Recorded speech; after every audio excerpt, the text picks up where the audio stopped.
Georgia Southern Athletics here with head coach Jeff Monken, the Eagles. Another two-a-day on the banks of beautiful Eagle Creek. Coach, the kids are going to have the day off tomorrow. How did you feel about the practices today? Getting better.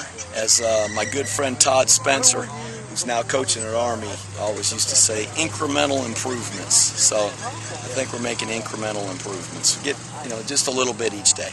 Well, Coach, you rewarded two kids for blocking punts earlier today. What are some of the areas that you're really seeing that improvement? Is special teams, is the offense, are things starting to click? Just assignments, particularly the young guys doing better. The competition's been good because the defense has been able to tweak a few things that they'll see throughout the year from other teams we play, and I think that's been good to really have that film to evaluate. With shotgun stuff that we do, we are more versatile in terms of the different things that we're doing. Under center, we're still the same Georgia Southern offense, and we'll continue to be. That's good work for our defense. They'll face that twice this year, but it's a little bit more of a head start for our defense than they've had in years past with the different things we're doing, and they can start to make some corrections and get game plan for what they'll see most of the season. And you spoke to that a little bit the other day, talking about what you've installed, and you're doing a lot of review. In this tough stretch, with all these practices in a good-sized cluster, is that really going to help the review, the constant review of assignments, or are we really looking at physical toughness at this point? I think 8 practices in 5 days is physical toughness, mental toughness. You're going to get sore. You're going to get knocked around. Can they fight through that? Just being able to come out here in the heat. It's 101 heat index when we got out here today. And there's going to be games like that we play this year. And it's going to be hot, and we need to be ready for it. And so our guys do a great job handling it. And our training staff, Brandy and her staff, I mean, they take care of these guys. And we've had few heat-related problems. We had them early in camp. We had a couple guys, maybe after practice 3 or 4. And that's it.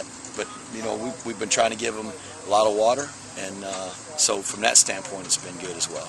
Now, as a coach, the days are counting down to a game. We'll have a scrimmage again this weekend, the following weekend. Where do you stand in terms of, you said we're not ready, but what are the things that you might do as a head coach to get that plan accelerated? Oh, we just got to start to really get into the review of the things we put in. We still installed some new things today, and it's just a play or two on offense and little subtle changes on defense. In the kicking game, just some situational things that we've got to get in. So there's still a lot, and we want to get in what we think is going to be the bulk of our offense and defense, and then be able to go through that over and over and over again for the next couple of weeks before we play, and get good at what we believe in. We talked about it a little bit. The kids will be off from practice, off the field tomorrow. They'll still have weightlifting. What do the coaches do on a quote-unquote off day? We'll be in early in the morning to review this film. We're going to go in right now and get a little bit of it, but we'll meet with our players tonight. And then in the morning we'll be in early to watch the film, to get prepared for the meetings when the kids come in. They'll come in tomorrow morning at alternate times, offense and defense. And then we'll meet the rest of the day and get prepared for the 2 practices on Wednesday, as well as talk about and meet about recruiting, and that's something we got to do every day and stay up with that. So there's always a lot to do and never enough time to get it done. Well, Coach, we know you do have a ton to do. We'll let you go, but thanks for spending some time with Georgia Southern Athletics. Thanks.